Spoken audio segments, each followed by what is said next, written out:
Inspirasi firman sinar kasih. Siap dibersihkan. Yohanes 15 ayat 2. Setiap ranting padaku yang tidak berbuah dipotongnya, dan setiap ranting yang berbuah dibersihkannya, supaya ia lebih banyak berbuah. Sejak pandemi COVID-19, salah satu kegiatan banyak orang di rumah adalah menanam tumbuhan, entah di lahan pekarangan atau di pot. Tidak semua bisa tumbuh dengan baik, kecuali tanaman yang dirawat dengan sungguh-sungguh. Tanah harus dijaga agar tidak keras, diberi air, dan kena sinar matahari yang cukup, dipupuk. Dan ranting, daun, dipastikan bebas dari penyakit, ulat yang menempel, dan hama lainnya. Orang percaya digambarkan seperti ranting pohon anggur yang sangat dinanti-nantikan oleh Tuhan agar menghasilkan buah. Buah yang dinantikan keluar dari hidup orang percaya adalah sifat-sifat, perilaku, serta perbuatan dan tutur kata yang sesuai dengan Kristus. Tuhan berkenan kepada orang percaya yang hidup dalam kebenaran dan kesucian saat membangun rumah tangga, saat meniti karir, dan di tengah lingkungan pergaulan. Seperti halnya ranting itu harus menempel pada pokok anggur, demikian hidup orang percaya harus menempel pada Kristus. Artinya, dia tidak sekedar berKTP Kristen, tetapi mau bersekutu dengan Kristus dan mengikuti ajaran firman Tuhan. Hidupnya dibangun di atas nilai-nilai kebenaran firman Tuhan. Sifat dan tabiat yang tidak sesuai dengan firman Tuhan rela dipotong, dibersihkan dari hidupnya. Memang, meninggalkan kebiasaan dan tabiat yang sudah mengurat akar itu sulit dan menyakitkan. Tetapi, di dalam Tuhan bisa kita lakukan. Saudara hanya perlu rela membuang segala sesuatu yang menghambat pertumbuhan iman, agar hidup menghasilkan buah yang manis. Tuhan Yesus memberkati.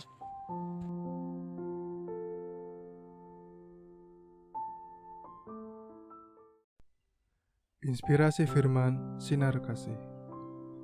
Perubahan sesaat. 1 Samuel 10 ayat yang ke-6. Maka roh Tuhan akan berkuasa atasmu, engkau akan kepenuhan bersama-sama dengan mereka dan berubah menjadi manusia lain. Beberapa waktu yang lalu, ada seorang narapidana diwawancara di sebuah stasiun swasta. Ia dihukum karena tindakan pembunuhan. Ia berkata bahwa selama berada di lembaga pemasyarakatan, ia sadar, menyesal, dan bertobat. Sayangnya, beberapa waktu setelah bebas, ia kembali melakukan tindakan kriminal. Tentu adanya perubahan dalam kehidupan seseorang dari sesuatu yang buruk menjadi baik sangat diharapkan. Namun, bagaimana jika ternyata perubahan itu hanya sesaat? Saul adalah anak muda biasa. Hanya saja, ia memiliki postur tubuh yang cukup tinggi, sehingga cocok menjadi raja Israel. Namun, penetapan bahwa ia akan menjadi raja atas Israel bukan karena tampilan fisiknya, melainkan karena Tuhan sendiri yang menetapkannya. Saul memperoleh bimbingan firman Allah dari Nabi Samuel dan kemudian diurapi menjadi raja Israel. Samuel berkata bahwa Saul akan dikuasai oleh roh Tuhan dan diubah menjadi manusia lain. Saul diberi otoritas untuk melakukan apa saja yang didapat oleh tangannya, sebab Allah menyertainya. Sayang, kemudian Saul hidup dalam ketidaktaatan. Pengurapan roh Allah atasnya tidak dipeliharanya dengan baik. Ketidaktaatannya menyebabkan roh Allah undur daripadanya. Biarlah perubahan ajaib Tuhan kerjakan dalam kehidupan kita, sehingga kita menjadi ciptaan baru di dalam Dia. Tetaplah jaga dan pelihara dengan hidup dalam ketaatan, agar bersifat abadi, bukan perubahan sesaat.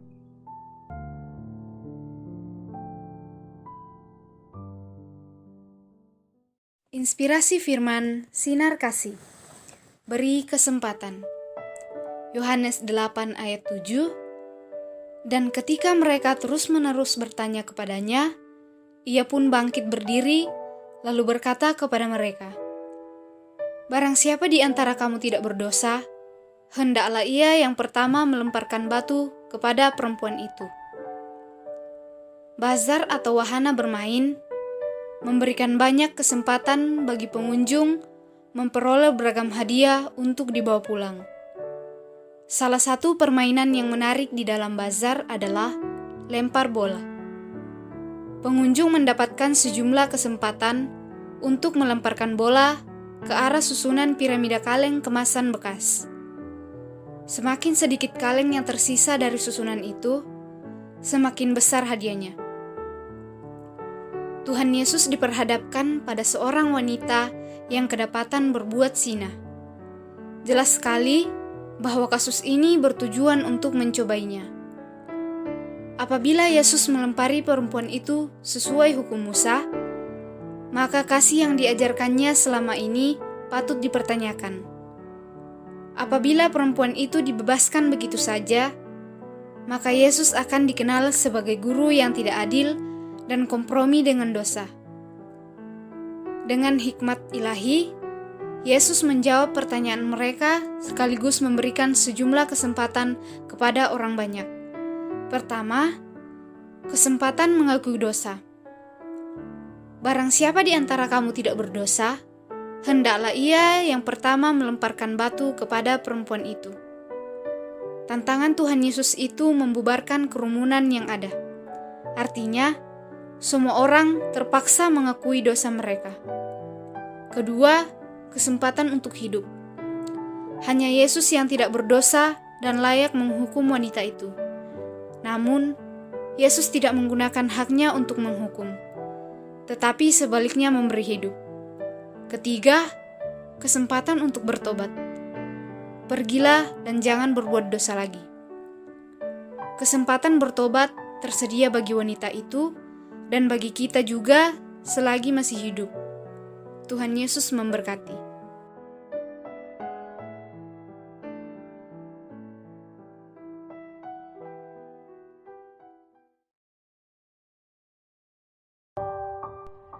Inspirasi firman sinar kasih. Diproses ulang. Yeremia pasal 18 ayat 4. Apabila bejana yang sedang dibuatnya dari tanah liat di tangannya itu rusak, maka tukang periuk itu mengerjakannya kembali menjadi bejana lain, menurut apa yang baik pada pemandangannya. Bejana dari tanah liat di Indonesia lebih dikenal dengan nama gerabah. Para ibu pasti senang melihat-lihat dan kemudian membeli gerabah, baik untuk peralatan dapur atau dekorasi rumah. Di beberapa daerah di Indonesia terdapat kerajinan gerabah yang bernilai seni tinggi. Membawa gerabah harus berhati-hati, karena apabila jatuh pasti retak atau pecah dan tidak dapat digunakan lagi. Anak muda zaman sekarang kurang berminat dengan pembuatan gerabah karena dibutuhkan ketelatenan, termasuk di dalamnya ketekunan dan kesabaran. Allah, Sang Pencipta, menggambarkan dirinya sebagai tukang periuk atau pembuat gerabah, dan manusia adalah bejana tanah liat. Ya, memang manusia terbuat dari tanah liat yang dihembusi oleh nafas Allah sehingga menjadi sebuah mahakarya Allah yang berharga dan mulia. Sayang, manusia jatuh ke dalam dosa, sama seperti gerabah yang jatuh menjadi hancur berkeping-keping. Tetapi Allah dengan penuh kasih dan kesabaran membentuk kembali menjadi ciptaan baru melalui pengorbanan Kristus di atas kayu salib dengan penuh kesabaran. Allah membentuk kita sedemikian rupa menjadi apa yang dikehendakinya. Sebagai bejana tanah liat, kita tidak bisa memberontak mengatakan tidak mau atau memilih sendiri menurut keinginan kita karena dia lebih tahu dari diri kita sendiri. Jadi, lebih baik menurut saja. Biarkan dia membentuk kita menjadi seperti yang dikehendakinya. Percayalah, di tangannya kita dijadikan indah, menjadi berguna bagi dia dan sesama. Jika kita taat, maka kita tidak perlu dibentuk berulang-ulang, karena prosesnya tidak semudah yang kita pikirkan.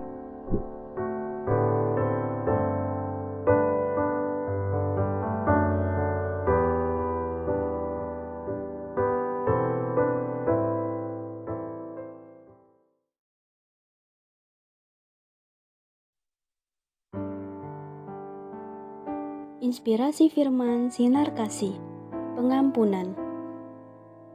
Kejadian 33 ayat 4. Tetapi Esau berlari mendapatkan dia, didekapnya dia, dipeluk lehernya dan diciumnya dia. Lalu bertangis-tangisanlah mereka. Tidak mudah bagi seseorang yang merasa dicurangi, disakiti, atau dirugikan oleh pihak lain untuk bisa mengampuni. Biasanya, dalam diri orang tersebut timbul api kemarahan yang begitu besar, yang hanya dapat dipadamkan dengan pembalasan. Sebagai anak sulung, Esau telah dicurangi dan dirugikan oleh Yakub adiknya yang mengambil hak kesulungannya. Hati Esau sangat pedih dan dia menaruh rasa dendam kepada Yakub. Karena takut, Yakub pun melarikan diri setelah tahu bahwa Esau bermaksud untuk membunuhnya. Dua bersaudara ini pun akhirnya hidup berpisah sampai kemudian mereka masing-masing mempunyai keluarga dan meraih banyak keberhasilan. Suatu kali, Yakub ingin kembali pulang. Dia pun mengatur strategi untuk dapat bertemu Esau karena dia pikir Esau pasti masih menaruh dendam kepadanya. Namun sungguh di luar dugaan, ketika mereka kembali bertemu, Esau berinisiatif berlari untuk menjumpai Yakub. Dia memeluk dan mencium adiknya. Perubahan sikap Esau yang mau mengampuni Yakub berbuahkan kedamaian hati bagi keduanya. Hati Esau yang penuh kemarahan dan hati Yakub yang penuh ketakutan berubah menjadi hati yang damai. Yang menarik, Alkitab tidak mencatat apa yang menjadi alasan Esau mau mengampuni Yakub. Nampaknya bukanlah alasan yang dibutuhkan bagi tindakan mengampuni, tetapi kemauan. Seringkali orang tidak mau mengampuni karena merasa tidak mempunyai alasan untuk mengampuni.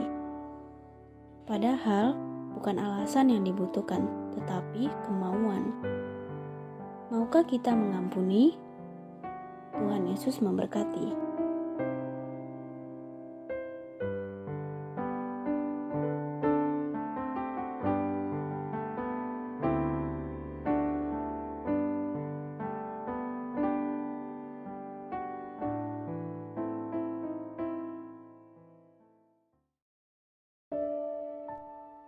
Inspirasi firman sinar kasih. Restorasi. 2 Raja-Raja pasal 23 ayat 25a. Sebelum dia, tidak ada raja seperti dia yang berbalik kepada Tuhan dengan segenap hatinya, dengan segenap jiwanya, dan dengan segenap kekuatannya, sesuai dengan segala Taurat Musa.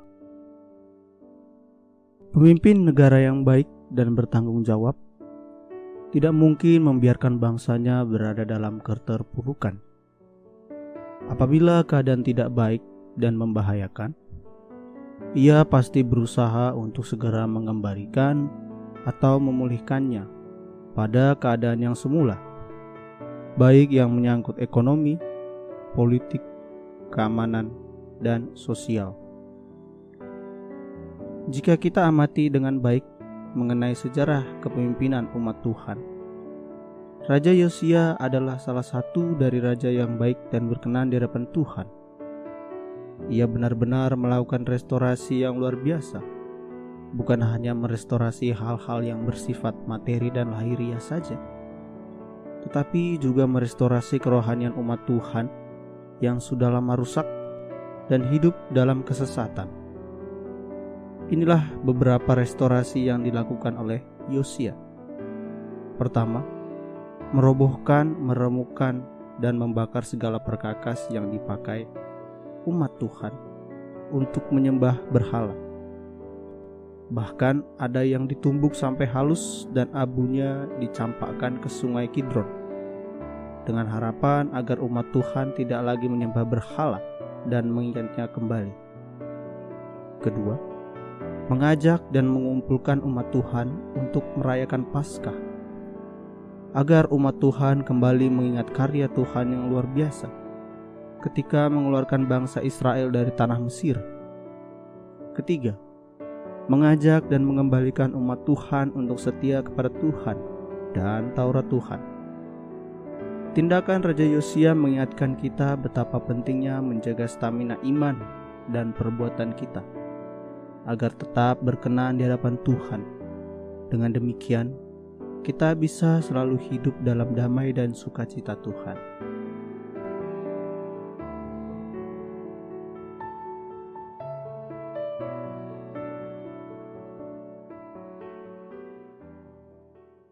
Inspirasi firman Sinar Kasih.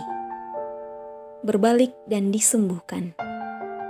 Hosea 6 ayat 1. Mari kita akan berbalik kepada Tuhan, sebab dialah yang telah menerkam dan yang akan menyembuhkan kita, yang telah memukul dan yang akan membalut kita.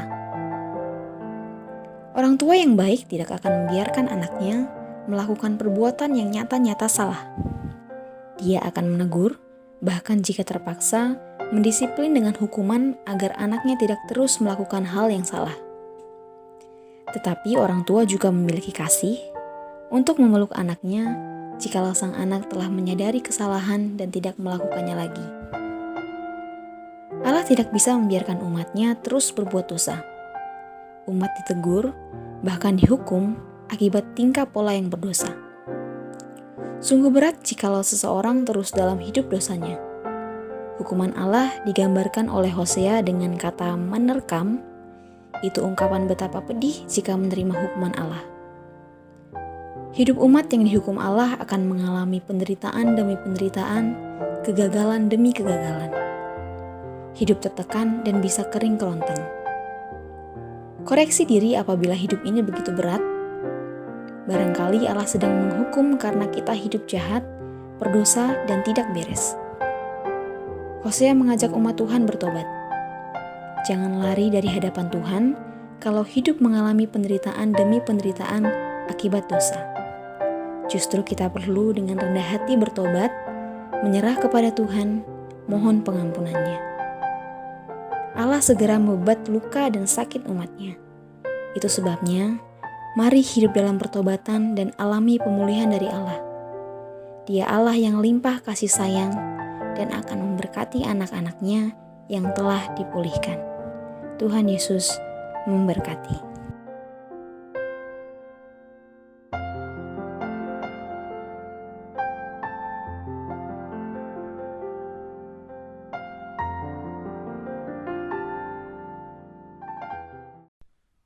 Inspirasi firman Sinar Kasih 8 Maret 2021. Dulu kegelapan, sekarang terang. Surat Efesus 5 ayat 8 berbunyi demikian. Memang dahulu kamu adalah kegelapan, tetapi sekarang kamu adalah terang di dalam Tuhan. Sebab itu hiduplah sebagai anak-anak terang. Perubahan merupakan hal yang sangat penting dalam hidup orang Kristen, karena setiap orang yang hidup di luar Tuhan sebenarnya hidup dalam kegelapan. Mereka hidup dalam dosa, tunduk pada iblis, dan yang paling mengerikan adalah tidak mendapat bagian dalam kerajaan Allah. Orang Kristen yang dahulu hidup dalam kegelapan harus sadar bahwa dirinya sedang melangkah maju meninggalkan kegelapan dan berjalan menuju terang. Perubahan hidup dari gelap kepada terang itu harus benar-benar tampak nyata.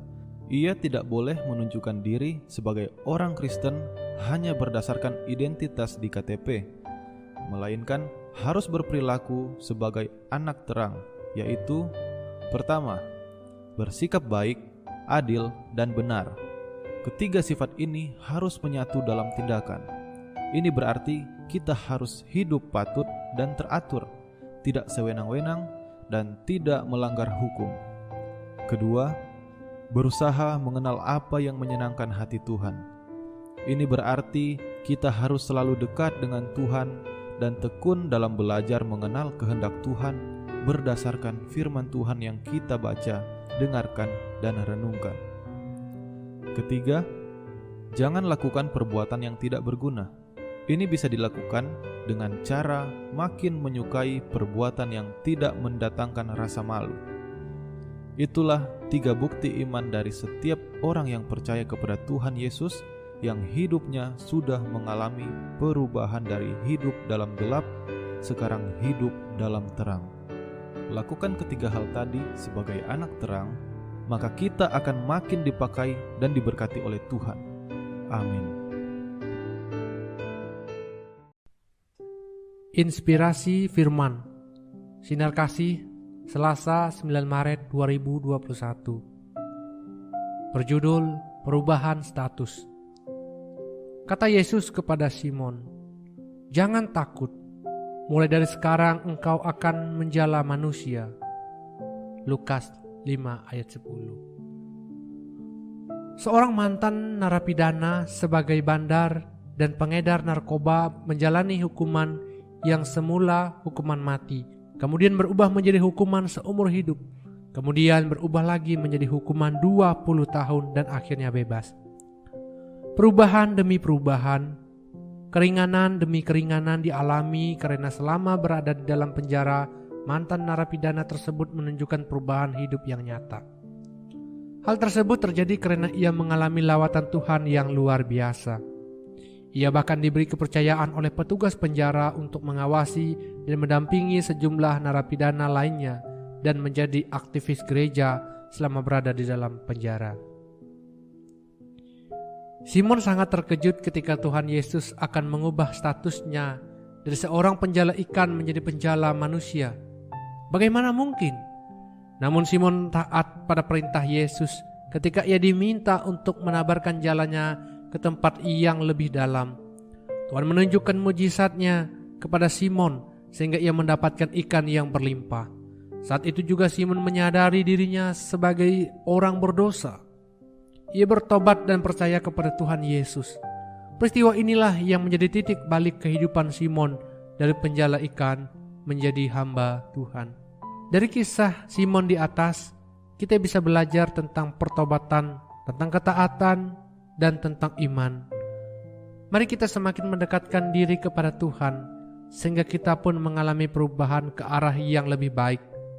Kualitas iman yang lebih baik, kehidupan ekonomi lebih baik, kesehatan, dan kehidupan rumah tangga juga lebih baik. Inspirasi Firman Sinar Kasih. Sadar.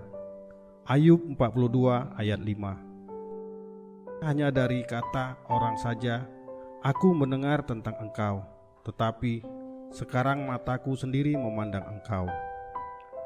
Sesuatu yang dialami sendiri bisa berbeda dari yang sekedar diterima berdasarkan informasi orang lain.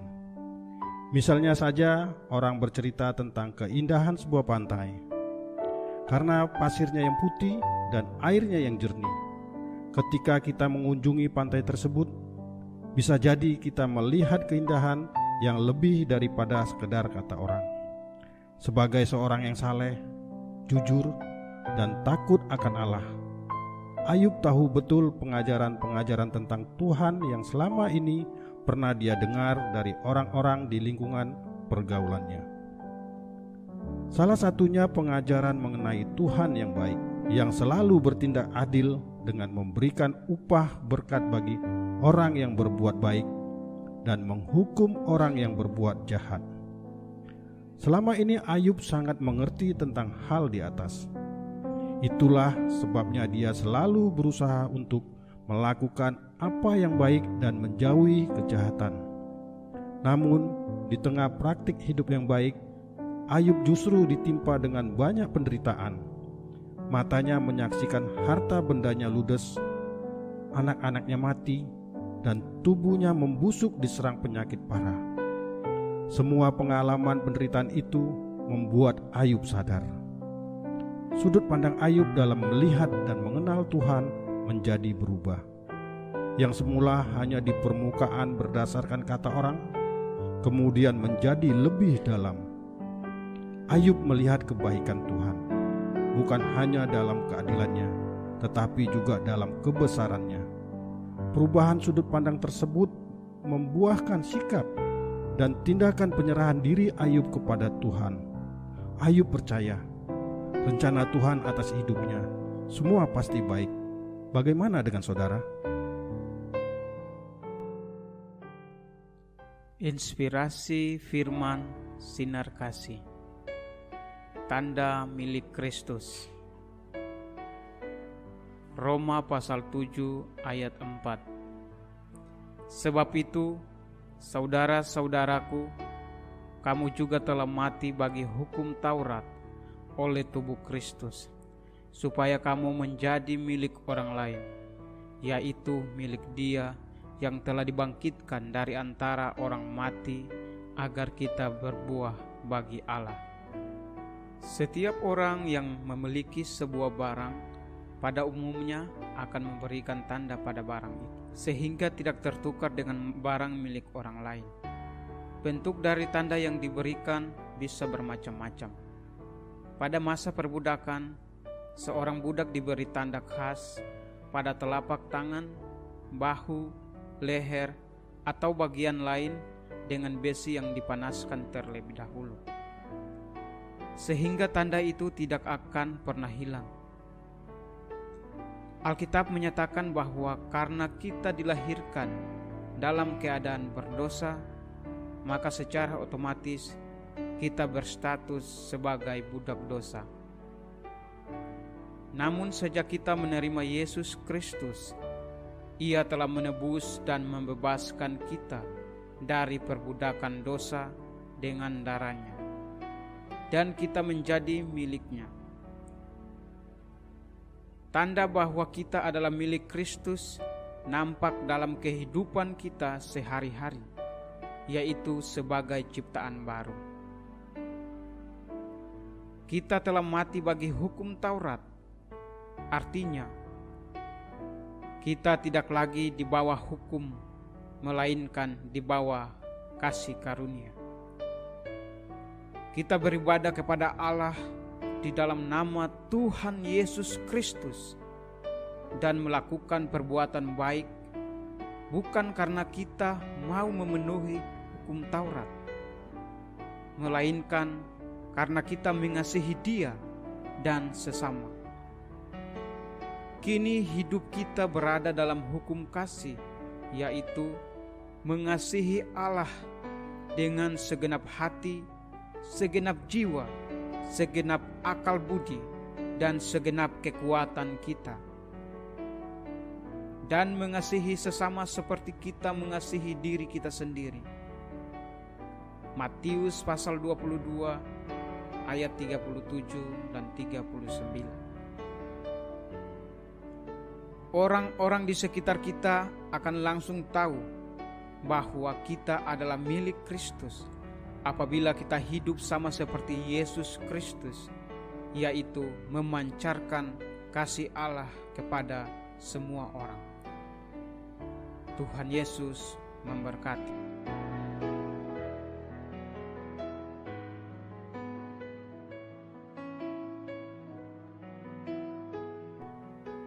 Inspirasi firman sinar kasih 180 derajat. Mazmur 30 ayat 12. Demikian firman Tuhan. Aku yang meratap telah kau ubah menjadi orang yang menari-nari. Kain kabungku telah kau buka, pinggangku kau ikat dengan sukacita. Semua manusia bergumul dengan kehidupan ini. Ada yang bergumul dalam upaya mencukupi kebutuhan ekonomi keluarga, tetapi bagi sebagian orang lainnya, ekonomi keluarga lancar bahkan limpah, tetapi dia bergumul dengan keharmonisan rumah tangga. Ada juga yang sangat mewah fasilitas hidupnya, tetapi bergumul dengan kesehatan tubuhnya. Pergumulan manusia jika diteruskan tentu akan menjadi daftar yang panjang. Daud seorang yang dipilih dan disertai Allah. Namun dia pun tidak kurang-kurang mengalami pergumulan yang harus dihadapi. Kesukaran, ancaman, bahaya, dan peperangan terus-menerus menjadi pengalaman hidup silih berganti. Saat mengalami kemenangan, tentu penuh sorak-sorai dan puji-pujian. Tetapi saat dalam pergumulan, Daud pun berlinang air mata, menangis dan meratap sepanjang malam karena kesusahan yang menimpa hidupnya. Kesusahan dan duka cita acap kali tidak bisa dihindari. Tetapi siapakah yang bisa menghapus air mata duka cita itu? Daud mengerti, hanya Allah yang sanggup menghapus air mata kesedihan dan yang sanggup mengganti dengan sukacita. Itu sebabnya Daud yang menderita justru berseru dan berdoa kepada Allah, dan hidupnya mengalami perubahan radikal. Demikian juga dengan saudara. Jangan menjadi putus asa saat hidup ini harus mengalami kesusahan. Berdoalah, berserulah kepada Allah karena Ia sanggup mengubah hidup saudara.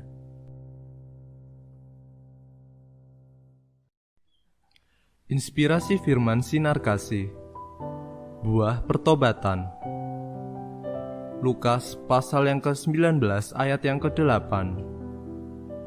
Tetapi Zakeus berdiri dan berkata kepada Tuhan, Tuhan, setengah dari milikku akan kuberikan kepada orang miskin. Dan sekiranya ada sesuatu yang kuperas dari seseorang, akan kukembalikan 4 kali lipat. Kehidupan orang Kristen saat ini sedang mengalami pengujian. Artinya, apakah orang Kristen dapat menjadi kesaksian yang baik? Apakah orang Kristen dapat hidup sesuai dengan pengajaran dan teladan Tuhan Yesus Kristus? Sekarang kita akan belajar dari seorang yang bernama Zakeus. Zakeus adalah seorang pemungut cukai, namun ia telah bertobat setelah berjumpa dan menerima Tuhan Yesus Kristus di rumahnya. Bukti atau buah dari pertobatan itu sangat jelas, yaitu ia rela memberikan setengah dari kekayaannya untuk orang miskin, dan ia bersedia mengembalikan 4 kali lipat kepada orang yang pernah diperasnya. Dengan kata lain, perbuatan Zakeus menunjukkan buah pertobatannya. Hari ini kita perlu belajar dari Zakeus atas segala sesuatu yang telah ia lakukan, yaitu kesaksian hidupnya yang baik. Zakeus telah berubah total dari seorang pemeras menjadi orang yang berkemurahan. Kesaksian hidup bagi orang Kristen yang sudah bertobat sangat penting. Kesaksian hidup yang baik sangat bermakna bagi hidupnya sendiri. Dengan hidup yang baik, menunjukkan bukti pengucapan syukur atas anugerah keselamatan yang diberikan oleh Tuhan Yesus Kristus. Selain itu, kesaksian hidup yang baik memberi dampak bagi lingkungannya dan mempunyai daya tarik bagi orang lain untuk datang juga kepada Tuhan Yesus Kristus. Marilah kita menjadi orang Kristen yang baik, karena itu kehendak Allah di dalam Tuhan Yesus Kristus.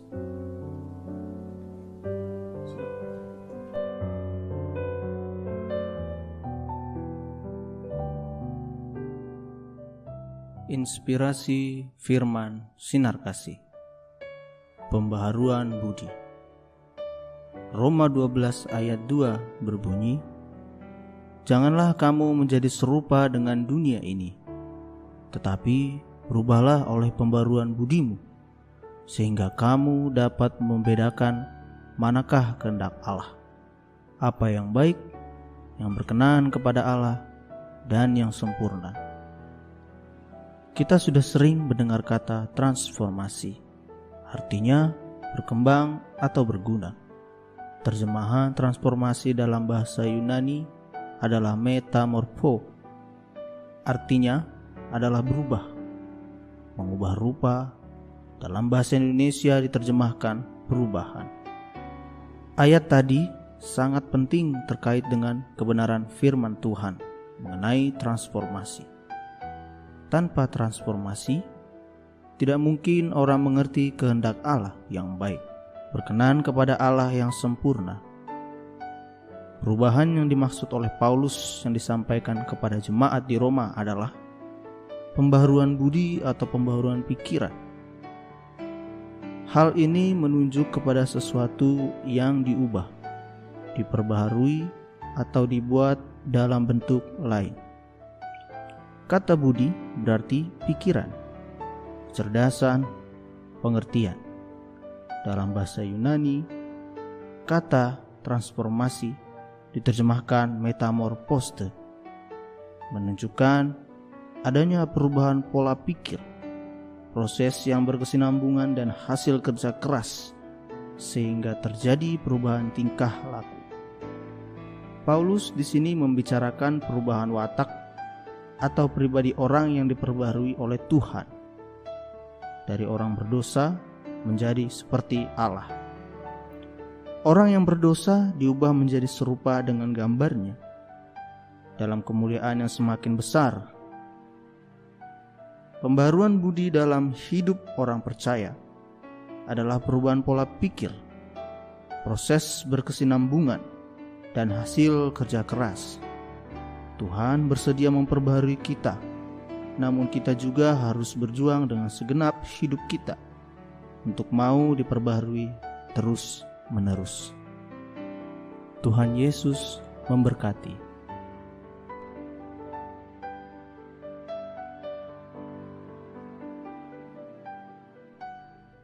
Inspirasi firman sinar kasih. Belajar untuk berbuah. Titus 3 ayat 14. Dan biarlah orang-orang kita juga belajar melakukan pekerjaan yang baik untuk dapat memenuhi keperluan hidup yang pokok, supaya hidup mereka jangan tidak berbuah. Di masa pandemi COVID-19 yang masih terus berlanjut ini, banyak orang belajar sesuatu dari internet. Apa yang dipelajari ternyata bisa digunakan untuk menambah pengetahuan dan wawasan sehingga bisa menambah penghasilan. Ada yang belajar bagaimana memasak dan menawarkan masakannya secara daring atau online. Ada yang belajar online marketing dan sebagainya. Itu semua baik. Namun ada satu hal lagi yang harus kita pelajari, yang sama sekali tidak boleh dilewatkan, yaitu belajar untuk berbuah. Titus menggunakan frasa belajar melakukan pekerjaan yang baik dengan tujuan agar dapat memenuhi keperluan sehari-hari. Dari situlah mereka menghasilkan buah karena tidak lagi menjadi beban bagi orang lain, termasuk keluarga mereka. Rupanya di masa Titus hidup dan melayani, ada orang-orang yang tidak mampu memenuhi keperluan hidup pokok mereka. Bukannya tidak ada pekerjaan, melainkan karena mereka memang lebih suka menjadi beban bagi orang lain. Pada masa kini pun, ada orang-orang yang seperti itu. Mereka mengemukakan berbagai alasan, mulai dari kondisi politik yang dianggap tidak kondusif, kondisi pandemi COVID-19, kondisi ekonomi global, dan sebagainya. Padahal apabila mereka mau terus berjuang dan berjuang, pasti akan ada jalan. Pepatah yang juga menjadi lirik sebuah lagu rohani, selalu ada jalan di mana ada kemauan, tentunya masih berlaku. Tuhanlah yang akan membukakan jalan bagi mereka yang ingin menghasilkan buah. Teruslah belajar untuk tidak menjadi beban bagi orang lain, melainkan justru menolong orang lain yang berbeban berat. Amin.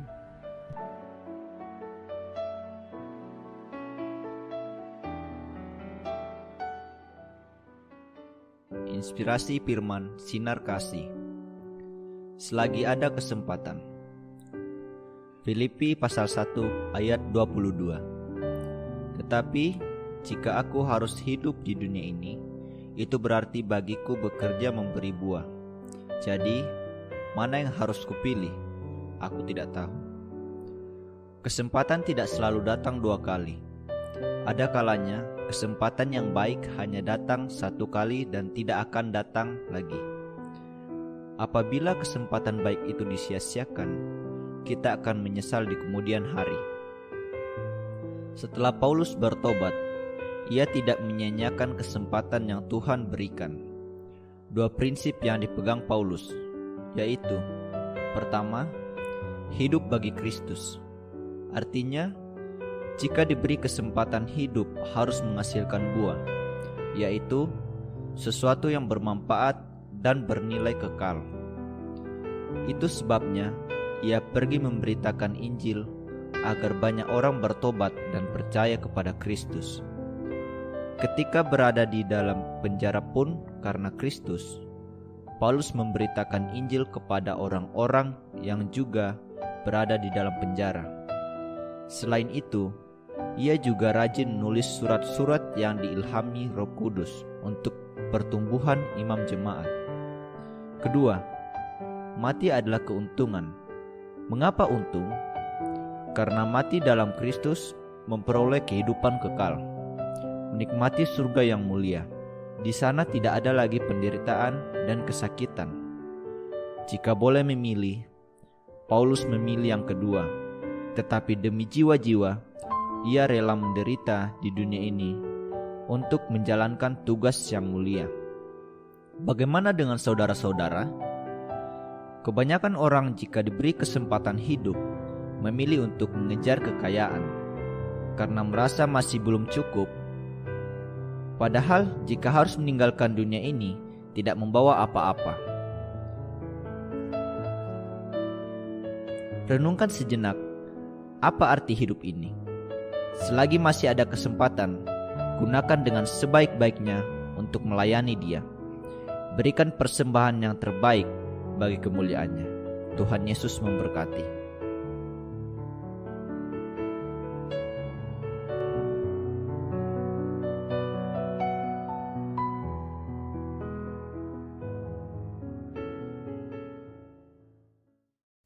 Inspirasi firman sinar kasih. Jangan memuji diri. Amsal 27 ayat 2. Biarlah orang lain memuji engkau dan bukan mulutmu, orang yang tidak kau kenal dan bukan bibirmu sendiri. Ada peringatan yang baik yang disampaikan oleh penulis kitab Amsal agar kita tidak memuji diri sendiri karena esok hari. Mengapa? Karena kita tidak tahu apa yang akan terjadi pada hari ini, apalagi esok hari. Tuhan dengan bijaksana melatih kita untuk bergantung kepadanya, tidak boleh menjanjikan kepada diri sendiri tentang kenyamanan hidup kita. Kita harus selalu tunduk pada rencana dan kehendak Tuhan. Penulis kitab Amsal memberikan pemahaman bahwa kita harus melakukan perbuatan terpuji, tetapi bukan untuk dipuji, dan orang yang memuji kita. Dalam hal ini, kita dipanggil untuk menjadi terang Tuhan. Terang kita harus bercahaya di depan semua orang. Kita harus melakukan perbuatan-perbuatan yang baik, yang bisa dilihat, walaupun kita tidak boleh melakukannya dengan tujuan supaya dilihat orang. Hendaklah kita melakukan perbuatan-perbuatan baik sedemikian rupa, sehingga orang lain yang memuji kita, termasuk orang asing yang tidak kita kenal, memuji perbuatan baik kita.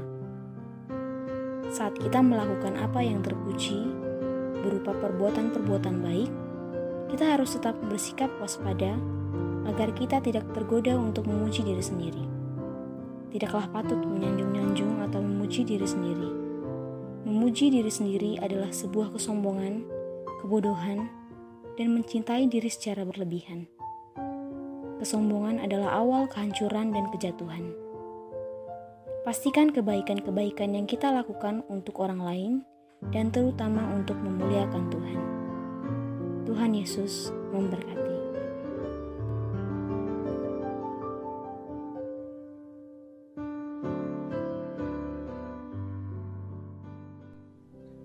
Inspirasi firman sinar kasih.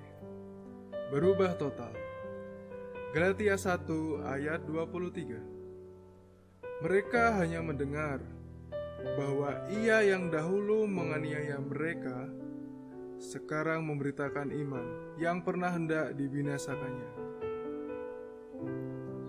Saulus muda adalah seorang Farisi yang sangat menaati hukum Musa yang sangat ketat. Ia adalah murid Gamaliel, rabi Yahudi pada abad pertama dan memiliki potensi yang sangat luar biasa, sehingga Saulus menjadi pemimpin muda yang menyetujui pembunuhan Stefanus dan pengikut Yesus lainnya. Ia juga masuk dari rumah ke rumah orang Kristen dan menyeret baik laki-laki maupun perempuan untuk dimasukkan ke dalam penjara. Bagi Saulus, orang yang percaya kepada Yesus Kristus adalah penista dan penghujat Allah. Sedangkan bagi orang Kristen, Saulus adalah seorang yang sangat kejam dan menakutkan. Keajaiban terjadi saat Saulus menuju kota Damsyik untuk membinasakan pengikut Yesus di sana. Saulus mengalami perjumpaan pribadi dengan dia. Saulus bertobat dan berubah nama menjadi Paulus. Ia memberitakan Injil dengan berani. Galatia adalah salah satu wilayah yang dikunjungi Paulus bersama timnya, sehingga berdirilah jemaat di Galatia. Perubahan hidup Paulus secara total berdampak bukan hanya kepada orang-orang di sekitarnya, melainkan juga kepada orang-orang yang tidak mengenalnya. Sehingga mereka memuliakan Allah karena perubahan hidup Paulus. Seberapa jauh gema kesaksian hidup kita bergaung? Kehidupan yang diubahkan karena perjumpaan dengan Yesus Kristus akan melahirkan kesaksian dan kehidupan yang memuliakan Allah dan mendatangkan sukacita bagi sesama.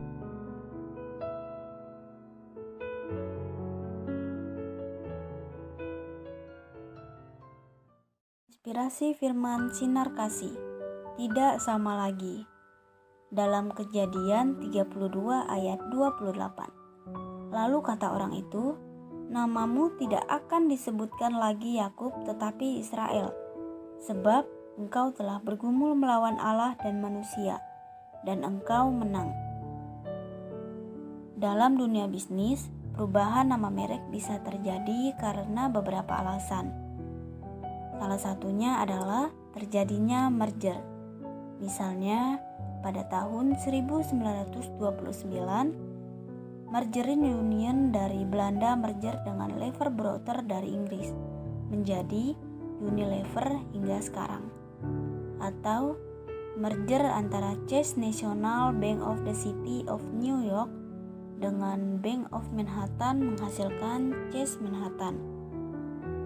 Nama Yakub yang diberikan oleh kedua orang tuanya yaitu Ishak dan Ribka berarti tumit, mengikut, atau berada di belakang. Mengapa? Karena saat lahir, ia memegang tumit kakaknya Esau. Dalam Kejadian 25 ayat 26. Namun, kemudian namanya diganti oleh Allah dengan melekatkan namanya yaitu El menjadi Israel, yang berarti seseorang yang menang dalam pergumulan dengan Allah. Dalam Kejadian 32 ayat 28. Berarti Yakub dengan nama baru Israel ini tidak sama lagi dengan Yakub yang lama. Yakub yang lama bersifat licik dan cenderung mencari keselamatan bagi dirinya sendiri dengan mengorbankan orang lain. Kejadian 32 ayat 8. Yakub yang baru bersifat tulus dan penuh kasih. Ia menyelamatkan orang-orang lain dulu, baru dirinya belakangan. Dalam Kejadian 32 ayat 22 hingga 24. Yakub yang tadinya penuh ketakutan dan maunya berada di belakang, dalam Kejadian 32 ayat 7, kini penuh keberanian mempertanggungjawabkan semua perbuatannya terhadap Esau dan menempatkan dirinya di depan. Dalam Kejadian 33 ayat 3. Di dalam Yesus Kristus, Allah dapat mengerjakan perubahan di dalam kehidupan kita, sehingga kita menjadi pribadi-pribadi yang tidak sama lagi. Yang lama sudah berlalu dan yang baru sudah datang. 2 Korintus pasal 5 ayat 17. Tuhan Yesus memberkati.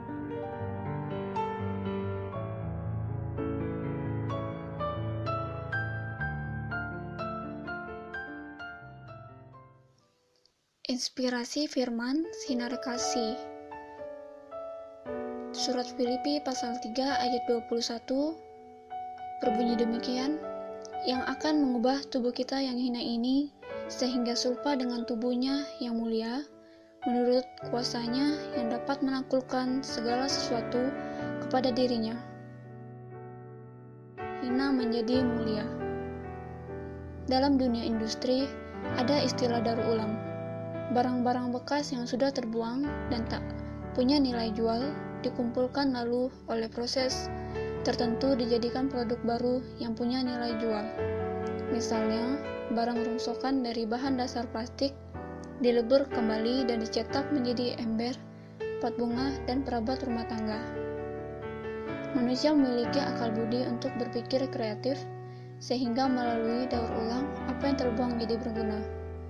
Tubuh manusia makin lama merosot kualitasnya karena faktor usia dan terpapar sakit penyakit. Tubuh manusia pada akhirnya harus takluk pada kematian karena manusia dengan tubuhnya seringkali menjadi tempat berbagai dosa. Kematian menyebabkan tubuh membusuk dan hancur. Betapa hinanya tubuh manusia. Syukur kepada Allah, di dalam penebusan Tuhan Yesus Kristus, setiap orang yang percaya satu kali akan mengalami kuasanya yang ajaib. Tubuh yang telah mati dan hina akan diubah menjadi tubuh kemuliaan, dihidupkan dan dibangkitkan dalam kemuliaan. Hanya Allah di dalam Tuhan Yesus Kristus yang sanggup mengubah hina menjadi mulia. Seperti Yesus Kristus yang sudah lebih dahulu bangkit dari kematian dan mengenakan tubuh kemuliaan, demikian juga nanti kita yang percaya pada karya penebusannya di atas kayu salib akan diubah menjadi serupa dengan Dia. Walau bertambah usia, tubuh ini mengalami kemerosotan, namun tetaplah makin kuat dalam iman kepada Tuhan Yesus Kristus. Percaya dan berharap kepadanya, Tuhan selalu mampu mengubah hina menjadi mulia. Amin.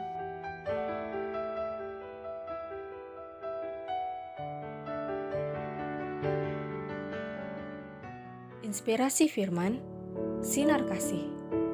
Duka menjadi suka. Yohanes 16 ayat 20. Aku berkata kepadamu, sesungguhnya kamu akan menangis dan meratap, tetapi dunia akan bergembira. Kamu akan berduka cita, tetapi duka citamu akan berubah menjadi sukacita. Perpisahan dengan orang-orang yang kita kasihi sungguh menimbulkan rasa duka yang dalam. Selama setahun ini, sejak pandemi COVID-19 muncul, banyak orang berduka karena keluarga, rekan sekantor, dan teman yang mereka kasihi harus pergi lebih dahulu meninggalkan dunia ini. Sebelum Yesus meninggalkan dunia ini, Ia sudah mengisyaratkan kepada murid-muridnya bahwa waktu perpisahan itu akan segera tiba. Murid-murid yang sudah bergaul dan mengenal Yesus sulit menerima kenyataan. Mereka tidak mengira bahwa kebersamaan itu singkat saja, yaitu hanya 3,5 tahun. Tetapi Yesus sudah mengantisipasi bahwa perpisahan yang akan meninggalkan duka cita itu tidak lama, karena dengan kenaikannya ke surga, justru akan mengubah duka cita menjadi sukacita. Mengapa demikian? Pertama, karena perpisahan itu hanya bersifat sementara saja. Yesus kembali ke surga untuk menyediakan tempat bagi mereka yang percaya. Bila saatnya tiba, orang percaya akan bertemu kembali dengan Yesus Kristus di surga dalam tubuh kemuliaan menikmati kehidupan kekal. Kedua, sementara berada di dunia ini, Dia mengirim Roh Kudus yang akan menolong dan menghibur. Ketiga, di dalam Kristus selalu ada pengharapan, sehingga orang percaya tidak putus asa ketika menghadapi persoalan dalam hidup ini. Jadi, berbahagialah kita yang menjadi orang percaya di dalam Kristus, karena Dia mampu mengubah air mata duka menjadi mata air kesukaan. Tuhan Yesus memberkati.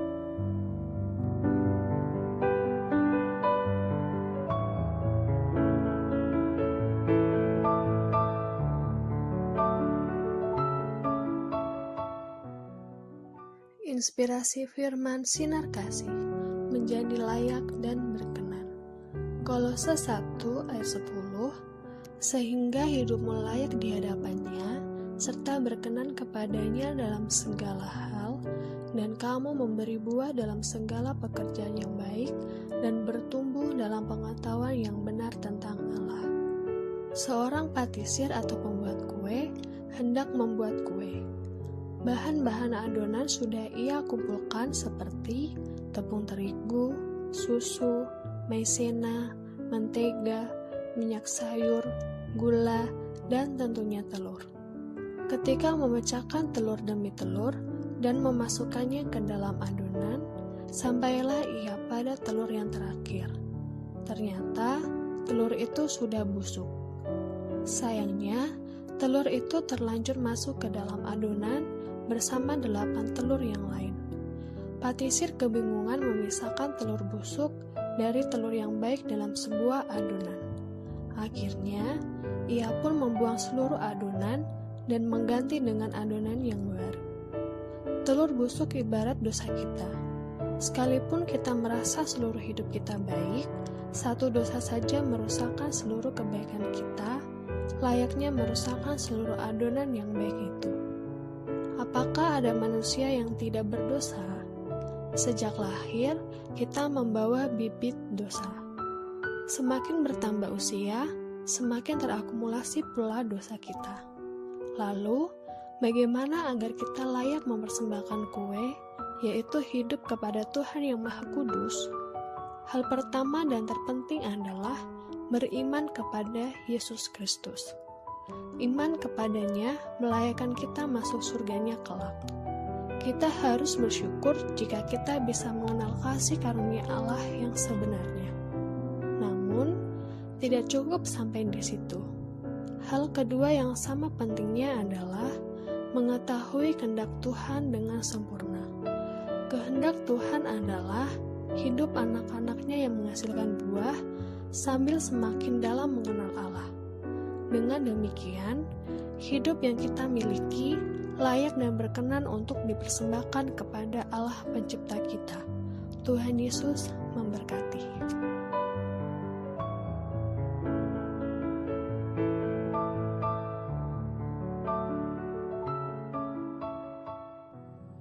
Inspirasi firman sinar kasih, bernilai plus. Adapun Musa ialah seorang yang sangat lembut hatinya, lebih dari setiap manusia yang ada di atas muka bumi.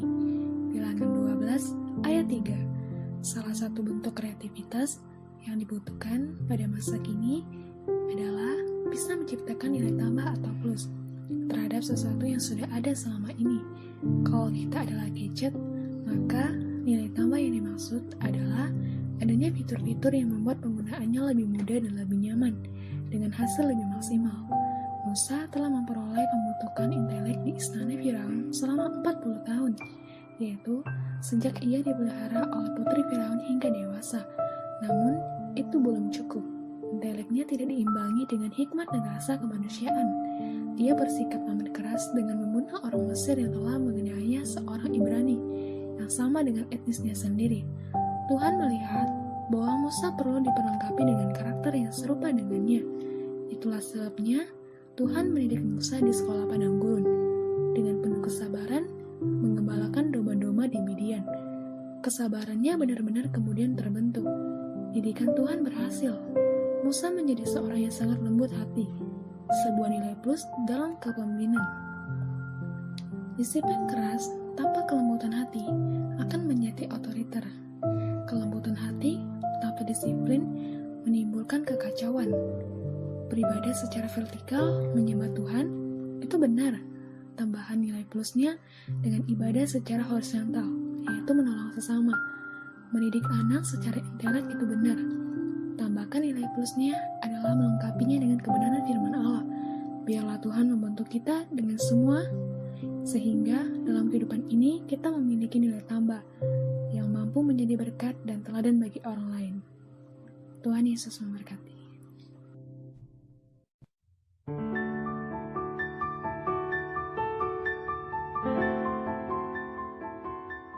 Inspirasi firman sinar kasih menjadi anggur manis. Yesaya 5 ayat 2c yang berbunyi demikian, lalu dinantinya supaya kebun itu menghasilkan buah anggur yang baik, tetapi yang dihasilkannya ialah buah anggur yang asam. Saudara pernah mengalami kekecewaan? Tentu, rasa kecewa semakin pedih jikalau saudara telah berupaya maksimal dan berharap hasilnya baik. Ternyata yang terjadinya sebaliknya. Misalnya, orang tua yang telah membesarkan anaknya dengan susah payah merawat dan mengeluarkan banyak biaya demi sang anak, tapi kemudian anak itu rusak dan bermoral bejat karena salah bergaul. Tentu orang tua menjadi kecewa. Allah telah berbuat banyak hal yang sangat besar untuk umat yang dipilihnya. Allah mengasihi, memberikan firman-Nya, memberikan perlindungan dan tuntunan melalui hamba-hambanya. Tidak kurang-kurang mujizatnya menyertai umat Israel. Mereka selalu ditolong saat terjepit. Allah tidak pernah terlambat apalagi gagal. Jatuh bangun umatnya selalu dinanti dengan penuh kesabaran agar umat itu bertobat, meninggalkan dosa-dosanya, mengikuti tuntunannya. Allah menginginkan umatnya memiliki hidup yang mulia, menjadi kesaksian yang baik untuk bangsa-bangsa di sekitarnya. Gambaran yang digunakan adalah seperti kebun anggur yang telah dipelihara dan dirawat dengan sangat baik, mestinya akan menghasilkan buah anggur yang manis. Sayang, hasilnya buah anggur yang asam. Mengecewakan. Umat percaya di Perjanjian Baru, yaitu saudara dan saya, menjadi anak-anak Allah oleh karena korban Kristus. Kita beroleh kasih sayang yang istimewa dari Allah dan diharapkan menghasilkan buah yang manis. Jadilah umat percaya yang menghasilkan sebuah cara hidup baru yang sesuai karakter Kristus. Amin.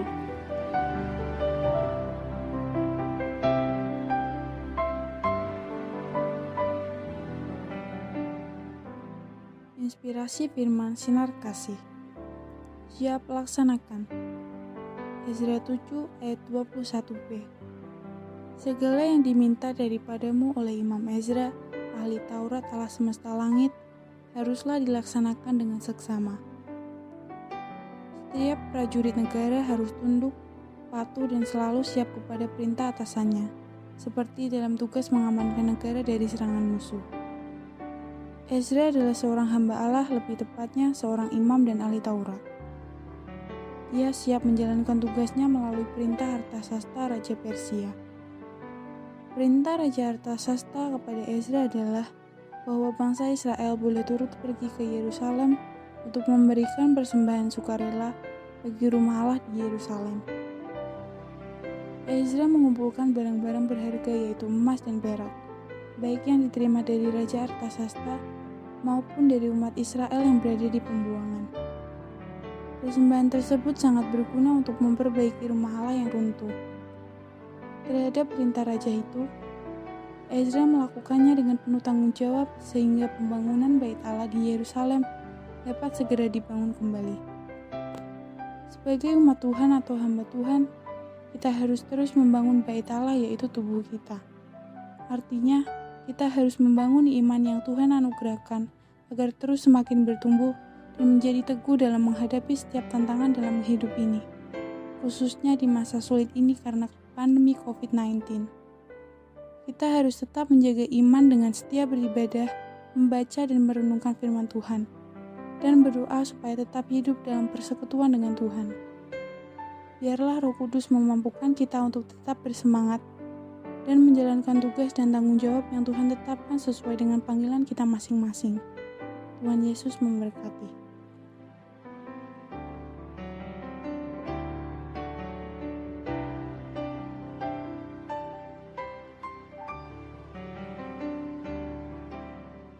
Inspirasi firman sinar kasih membawa hasil. Mazmur 1 ayat 3. Ia seperti pohon yang ditanam di tepi aliran air yang menghasilkan buahnya pada musimnya, dan yang tidak layu daunnya, apa saja yang dibuatnya berhasil. Mengapa pohon yang ditanam di tepi aliran air bertumbuh subur? Bahkan sawah yang diirigasi bisa subur dan menghasilkan bulir padi yang besar-besar. Betapa hebat khasiat air bagi tanaman, ditambah unsur hara bermacam-macam mineral yang ada di dalam tanah sehingga pohon yang ditanam tumbuh dengan baik dan menghasilkan produk yang berkualitas. Jadi, tidak heran jika pohon yang ditanam di tepi aliran air itu sangat subur, karena air yang mengalirinya dan tanahnya yang mengandung nutrisi. Begitulah kita digambarkan seperti pohon yang ditanam di tepi aliran air yang menghasilkan buah pada musimnya. Firman Tuhan itu bagaikan air yang membawa segala berkat yang kita butuhkan. Semakin kita membaca, merenungkan, dan melakukan firman Tuhan, maka rohani kita akan semakin subur dan terus bertumbuh. Akibatnya, Tuhan akan membuat berhasil segala yang kita kerjakan. Artinya, hidup kita diberkati. Tidak berhenti sampai di situ saja, buah yang kita hasilkan adalah buah yang manis yang dapat dinikmati banyak orang. Artinya, hidup kita dapat menjadi berkat bagi orang lain. Jika saudara ingin membawa hasil dalam hidup ini, yaitu berhasil dan menjadi berkat, tidak ingin mengalami kekeringan dan kemudian mati rohani, jangan pernah berhenti membaca dan merenungkan firman Tuhan, serta melakukannya. Dekatlah selalu pada Tuhan, Sang Sumber Air Hidup. Maka, lihatlah, kita tidak akan pernah rugi, sebaliknya mendapatkan keuntungan yang besar. Kita akan menikmati berkat rohani dan jasmani dari Tuhan. Roh dan jiwa kita akan senantiasa merasakan kesegaran dan kehidupan yang indah. Tuhan Yesus memberkati.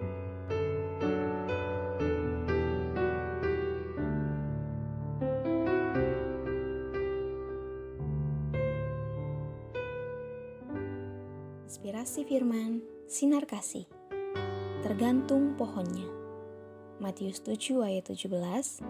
Demikianlah setiap pohon yang baik menghasilkan buah yang baik, sedang pohon yang tidak baik menghasilkan buah yang tidak baik. Buah merupakan hasil akhir dari proses yang berlangsung pada sebuah tumbuhan. Buah bukan saja berfungsi untuk dinikmati, tetapi juga untuk perkembangbiakan pohon itu sendiri. Ketika buah jatuh ke tanah, biji yang ada di dalam buah itu berpotensi untuk tertanam, berakar, dan bertumbuh. Melalui gambaran mengenai buah dan pohonnya, Tuhan Yesus memberikan peringatan kepada para murid-Nya agar waspada terhadap nabi-nabi palsu. Ibarat sebuah pohon harus diuji dari buahnya. Kalau buah perbuatan dari seorang yang mengaku diri sebagai nabi, seorang yang menyampaikan ajaran firman Tuhan adalah baik, berarti nabi itu betul-betul nabi sejati. Tetapi kalau buah perbuatannya buruk, itu berarti nabi palsu. Orang yang memakan buah yang tidak baik dari pohon yang tidak baik, akibatnya pasti juga tidak baik. Dan di dalam buah yang tidak baik itu, ada benih yang ketika tertanam di tanah, akan tumbuh dan membuat pohon yang tidak baik itu berkembang biak. Bahaya. Peringatan Tuhan Yesus ini sangatlah penting. Kita harus waspada terhadap munculnya berbagai pengajaran yang tersebar luas melalui media-media sosial. Dalam hal ini, kita harus menguji buah yang dihasilkan. Jika buahnya buruk, itu tandanya ajaran tersebut tidak benar. Sebagai orang percaya, kita harus mengarahkan perhatian kita kepada ajaran firman Tuhan yang sehat, sehingga ibarat pohon, kita bisa menjadi pohon yang baik dan menghasilkan buah kehidupan yang baik pula, sehingga menjadi berkat dan menjadi benih berita Injil yang dapat membuat orang menjadi percaya kepada Kristus. Tuhan Yesus memberkati.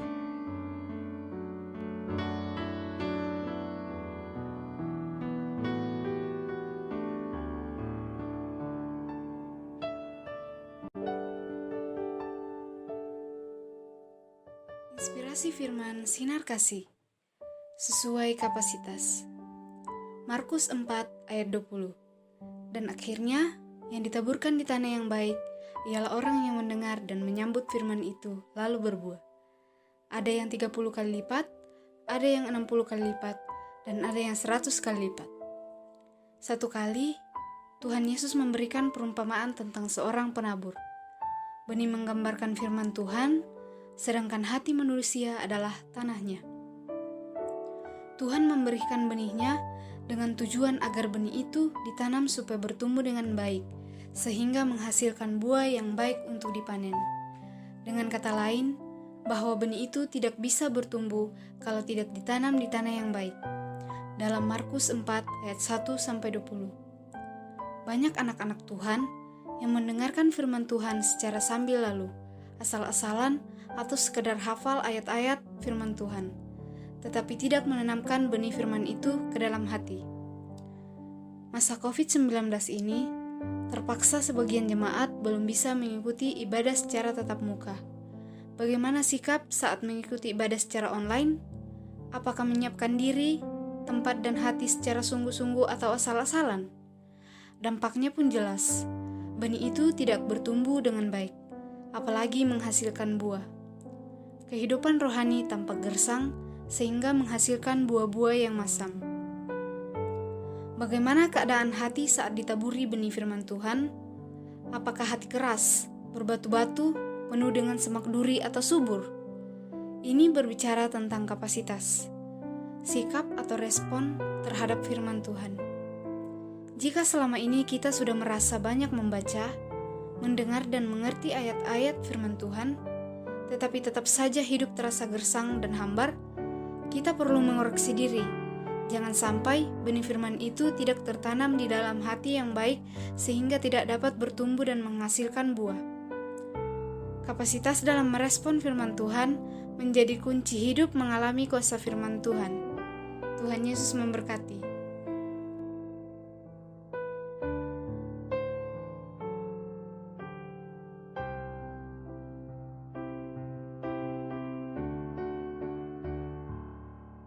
Inspirasi firman sinar kasih berdampak luas. Matius 5 ayat 13a, kamu adalah garam dunia. Matius 5 ayat 14a, kamu adalah terang dunia. Hadir memberi warna dan bermanfaat bagi orang lain merupakan tanggung jawab setiap orang percaya yang telah merespons panggilan Kristus. Mengawali pelayanannya, Tuhan Yesus menyediakan waktu dan tenaga untuk menyampaikan pengajarannya kepada orang banyak dari atas bukit. Salah satu pengajarannya adalah mengajak setiap orang yang percaya dan menerima ajarannya untuk menjadi garam dan terang dunia. Maksudnya adalah agar memiliki hidup yang berdampak luas dengan nilai-nilai hidup yang memuliakan Tuhan. Sebagaimana garam yang mampu memberi rasa pada masakan dan bermanfaat untuk mengawetkan makanan, mengingatkan hidup orang Kristen untuk tidak menjadi hambar dan sia-sia. Ia harus mengobarkan semangat dan memberi pengaruh positif bagi lingkungan. Demikian juga sebagaimana sifat terang yang selalu mengalahkan kegelapan, mengingatkan kita untuk menuntun dan membawa setiap orang agar bersedia menerima dan menikmati hidup di dalam terang Kristus, yaitu kebenaran Tuhan. Untuk bisa menjadi garam dan terang yang memberi pengaruh dan manfaat yang baik bagi lingkungan, maka setiap orang percaya harus membuktikannya melalui sikap, perbuatan, dan perkataan yang baik. Oleh karena itu, milikilah hidup yang berdampak luas secara baik dan positif, agar makin banyak orang yang mendapatkan manfaat atau berkat melalui hidup kita. Bukan hanya mendapatkan manfaat, tetapi lebih daripada itu, yaitu mau percaya dan menerima Kristus sebagai Tuhan dan Juru Selamat. Tuhan Yesus memberkati.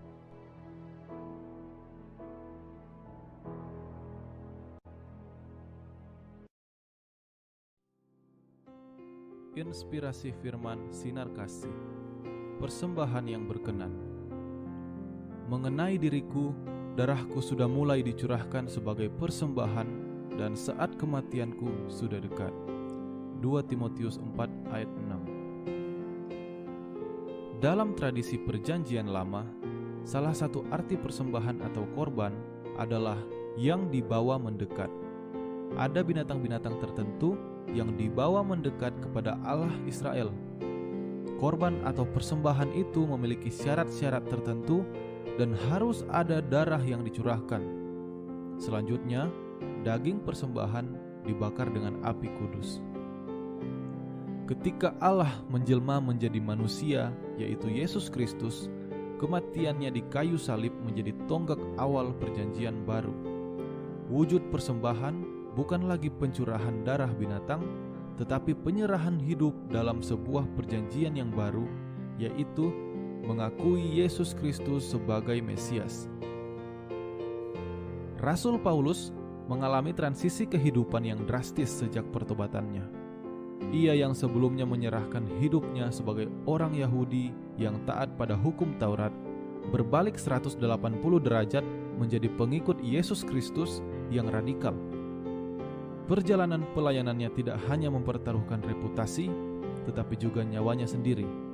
Tetapi meski mengalami cedera, baik secara fisik maupun mental, Paulus tidak pernah berhenti menjadi pengikut Yesus Kristus. Hidup yang dipersembahkan berarti hidup yang dibawa mendekat kepada Allah. Tidak hanya kehidupan rohani seperti ibadah dan pelayanan, tetapi juga seluruh aspek kehidupan jasmani kita, pekerjaan, keluarga, pertemanan, dan seluruh aktivitas kita apakah sudah dibawa mendekat kepada Allah?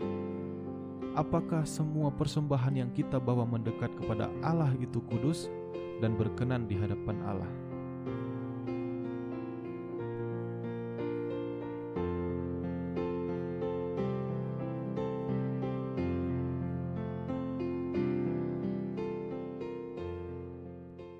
Inspirasi firman sinar kasih tetap di dalam Dia.